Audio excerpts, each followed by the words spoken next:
Il était une fois, une fille qui pensait que devenir célèbre allait la sauver de la pauvreté. Elle avait tort. Parce que parfois, le destin ne t'offre pas une vie meilleure. Il t'offre une malédiction, déguisée en opportunité. Son nom, c'était Nalia. 22 ans. Originaire d'Afrique de l'Ouest. Dubaï l'avait adoptée, Instagram l'avait couronnée, et TikTok avait fait d'elle une religion. Tous les jours, elle partageait de l'argent en ligne. Des giveaways, comme elle disait. Aujourd'hui je donne 5000 $ à 10 abonnés. Like, commente, partage et que Dieu vous bénisse. Et les gens participaient. Des millions. Certains pleuraient devant leurs écrans. D'autres jeûnaient pour être choisis. Et parfois, ils gagnaient. L'argent arrivait vraiment. Western Union, PayPal, crypto, peu importe. Elle payait. Toujours. Mais voilà. Ce que personne ne remarquait, c'est que chaque gagnant mourait dans la semaine. Pas tous. Pas tout de suite. Juste assez pour que ça passe inaperçu. Le premier, c'était Djibril. 17 ans. Il vivait à Dakar. Quand il a reçu les 2000 $, il a crié, dansé, couru dans tout son quartier. Il a acheté un iPhone. Un jean déchiré. Et un tatouage God First. Ironique. 3 jours plus tard, il est mort électrocuté dans sa chambre. Par un chargeur volé. Le deuxième, c'était Sandra. Elle a utilisé l'argent pour payer sa chirurgie. L'opération s'est bien passée. C'est l'anesthésie qui l'a tué. Et un par un. Il tombait. Toujours après avoir touché l'argent. Toujours après avoir remercié Nalia publiquement. Mais plus il mourait, plus Nalia brillait. Elle passait sur des chaînes internationales. Ses abonnés doublaient chaque mois. Les marques de luxe commençaient à la sponsoriser. Et ses lives devenaient des cérémonies presque religieuses. Mais dans ses yeux, il y avait quelque chose d'étrange. Quelque chose de vide. Un genre de calme qu'on ne trouve que chez ceux qui ont fait la paix avec le diable. Un jour, un fan lui a demandé. Est-ce que t'as fait un pacte? Elle a ri. Un rire long, doux, glacé. Moi. J'ai juste compris comment fonctionne le monde. Tu donnes, et tu reçois. Ce soir-là, elle a posté une story. Juste une phrase. Écrite en rouge sur fond noir. Chaque billet a un prix. Mais ce n'est pas moi qui le fixe. Et dans l'ombre, quelqu'un ou quelque chose semblait se frotter les mains. Mais ce que Nalia ne savait pas encore, c'est qu'un jour, une fille allait recevoir son argent. Et refuser de mourir. Et c'est là, que tout allait basculer.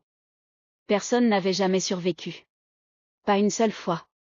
L'argent de Nalia arrivait, et une semaine plus tard, le destin venait le récupérer avec intérêt. Mais cette fois, quelque chose a raté. Elle s'appelait Imani. 19 ans. Étudiante, vendeuse de vêtements en ligne, et abonnée fidèle de Nalia. Elle participait à tous les lives. Like. Commentaires. Amen. Elle priait plus pour les giveaways que pour ses examens. Et ce jour-là, elle gagne. 5 cents $. Pas énorme. Mais assez pour changer sa vie. Elle crie. Elle saute. Elle remercie Jésus, Allah et Nalia dans le même souffle. Mais Imani. Elle est différente. Déjà, elle n'utilise pas l'argent. Pas tout de suite. Elle le garde. Le regarde. Le sent. Elle dit même. Je vais dormir avec cette liasse sous l'oreiller, juste pour rêver riche. Et pendant ce temps, Nalia, elle, commence à sentir un truc bizarre. Une migraine. Une sorte de pression dans la tête. Comme si une vis se desserrait dans son crâne. C'est la première fois que ça arrive. Elle appelle son assistant. Check si les gagnants de ce soir sont encore vivants. Tous morts sauf un. Imani. Et là, Nalia comprend. Le pacte a un trou. L'argent doit circuler. Il ne suffit pas de recevoir. Il faut l'utiliser, le toucher, l'aimer, le faire exister. Et Imani. Elle dort avec, elle le prend en photo, mais elle ne dépense rien. Pendant ce temps, Imani poste une story. Pas pour remercier. Pas pour faire genre. Juste une photo du billet. Avec une phrase étrange. Je sais ce que tu fais. Silence. Nalia fixe l'écran. Elle relit la story 3 fois. 1 heure plus tard, la story a disparu. Imani aussi. Plus de signes. Plus de traces. Nalia panique. Elle envoie un nouveau transfert. 1000 $. Même compte. Message, tu mérites plus. Aucune réponse. Puis la nuit tombe. Et Nalia se réveille en sueur. Quelqu'un frappe à sa porte. 3 coups. Lent. Lourd. Comme si le marbre lui-même voulait entrer. Elle descend. Rien. Elle remonte. Son téléphone s'allume tout seul. Une seule notification. Vidéo reçue de Imani, non enregistrée. Elle ouvre. Dans la vidéo, Imani est là. Calme. Souriante. Assise dans une pièce blanche. Vide. Elle tient les 2 liasses. Elle dit juste. Tu m'as donné la vie, Nalia, mais maintenant, je vais te prendre la tienne. Lentement. Et l'écran devient noir. Nalia n'avait jamais eu peur. Elle connaissait la douleur des autres. Elle l'avait vue. Elle l'avait filmée. Mais là, ce qu'elle ressentait, ce n'était pas de la peur. C'était pire. C'était l'impuissance. Elle a passé la nuit à regarder cette vidéo d'Imani. Encore et encore. Zoomer. Chercher un détail. Une ombre. Un indice. Mais tout était flou. Et surtout, la pièce blanche. Elle n'était pas normale. Pas d'angle. Pas de mur visible. Juste, du blanc. Comme si Imani flottait dans un espace entre 2 mondes. Le matin, Nalia appelle un prophète. Oui, même elle a ses limites. Le genre de type payé 10 000 $ pour lire une Bible qu'il n'ouvre jamais. Il arrive. Il entre. Il regarde Nalia, puis son téléphone. Il touche l'écran. Il se fige. Et il dit. Ce n'est pas une fille. C'est une dette. Nalia fronce les sourcils. Tu peux parler normalement, monsieur prophète? Mais l'homme ne plaisante pas. Tu as pris de l'ombre, Nalia. Tu dois maintenant rendre de la lumière. Elle rit. Mais son rire se casse en 2. Comme si sa gorge refusait de participer. Le soir même, elle perd 10 000 abonnés en 1 heure. Un bug? Non. Une malédiction qui commence à prendre sa revanche. Elle refait un live. Voix tremblante. Regard fuyant. Et mes amours, aujourd'hui je vous fais un petit cadeau, j'ai besoin de vous gâter un peu. Mais dans les commentaires, personne ne réagit. Que des yeux. Que des silences. Puis un commentaire apparaît. Pas en haut. Pas en bas. Au centre. Flottant.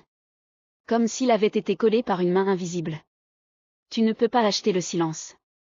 Tu dois maintenant écouter. Et son écran explose. Littéralement. Le téléphone brûle dans ses mains. Elle hurle. La villa s'éteint. Coupure d'électricité. Le luxe devient noir. Dans le noir, une voix. Douce. Celle d'Imani. Tu t'es nourri de la mort. Maintenant, c'est elle qui va te regarder dormir. Nalia court. Elle monte. Elle claque la porte de sa chambre. Elle se cache dans son dressing. Là où elle cache tout, ses secrets, ses faux sacs, ses vrais démons. Elle prend une bougie. Elle tremble. Et là, sur le miroir, une phrase s'écrit, toute seule. Avec une main invisible. Une encre rouge qui coule du vide. Tu as donné pour être vu. Maintenant tu seras vu pour ce que tu es. La flamme vacille. Le miroir se brise. Et Nalia commence à pleurer. Pour la première fois. Pas parce qu'elle va mourir. Mais parce qu'elle sait que tout ce qui arrive maintenant, elle l'a mérité. Le lendemain, le soleil se lève. Mais Nalia ne le voit pas. Ses fenêtres sont fermées. Pas parce qu'elle a tiré les rideaux. Mais parce que les vitres ont disparu. Elles ont fondu. Comme si la lumière elle-même avait été refusée. Dans sa villa, tout est silencieux. Pas de vent. Pas d'oiseaux. Pas même le bruit du frigo en marche. Juste, le tic-tac. D'une horloge qui ne tourne plus. Elle descend. Pieds nus. Tremblante. Chaque pas résonne comme si la maison était vide depuis des années. Mais elle l'a quitté hier. Sur la table, un téléphone. Pas le sien. Un vieux Nokia 3310. Un seul message. Tu veux te racheter? Suis l'argent. Elle obéit. Parce que quand on a tout volé, on devient prêt à tout rendre. Elle sort. Un chauffeur l'attend. Voiture noire. Vitre teintée. Aucun mot. Elle monte. Le trajet dure des heures. Elle ne sait pas où elle va. Mais à chaque kilomètre, elle reçoit une nouvelle notification. Photo. Un ancien gagnant. Mort. Encore une photo. Un autre. Mort. Chaque image est plus glaçante que la précédente. Et à la fin, une dernière photo. Elle-même. Mais pas comme elle est aujourd'hui. Comme elle sera. Yeux ouverts. Immobile. Enterrée sous une pluie noire. Le chauffeur s'arrête. Un désert. Un vieux bâtiment abandonné. Elle descend. Elle marche. À l'intérieur, elle retrouve ce qu'elle ne pensait plus jamais revoir. Imani. Vivante. Souriante. Mais, différente. Elle flotte. Légèrement. Comme si ses pieds refusaient le sol. Nalia crie. Qu'est-ce que tu veux? Et Imani répond. Avec une voix qui n'a plus rien d'humain. Je ne suis pas venue pour prendre. Je suis venue pour t'enseigner. Le sol tremble. Les murs deviennent liquides. Et soudain, des dizaines de visages apparaissent autour d'elle. Les morts. Tous ceux qu'elle a aidés. Ils la regardent. Silencieux. Pas de haine. Pas de cris. Juste une attente. Et Imani tend la main. Un seul billet. Rouge. Vivant. Il respire. Tu veux vraiment réparer? Alors prends-le. Et donne-le à quelqu'un que tu aimes. Nalia recule. Elle comprend. Ce n'est plus une punition. C'est un test. Ce billet.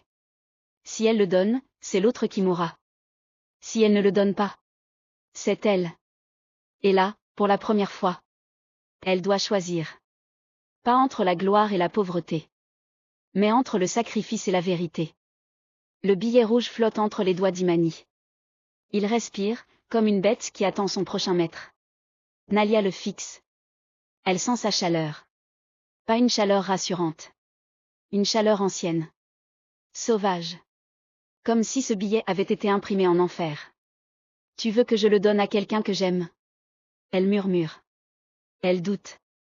Et très vite, elle réalise quelque chose. Elle n'aime personne. Pas sincèrement. Pas depuis des années.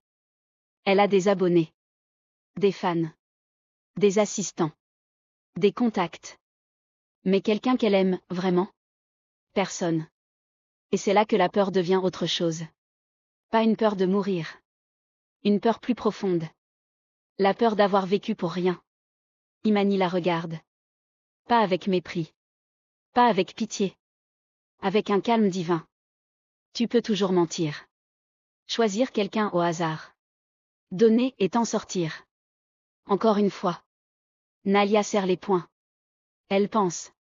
À sa mère, qu'elle a coupée dès le premier million. À ses amis, qu'elle a remplacés par des followers. À ses ex, qu'elle a utilisés comme décor pour ses réels. Puis, elle pense à une seule personne. Une abonnée. Une fille. Une fan de la première heure. Awa. Elle avait 14 ans. Elle lui écrivait chaque semaine. Elle disait que Nalia lui donnait de l'espoir. Et Nalia, un jour, l'avait bloquée. Parce qu'elle postait trop de commentaires. Trop sincères. Trop humains. Elle rouvre son ancien compte.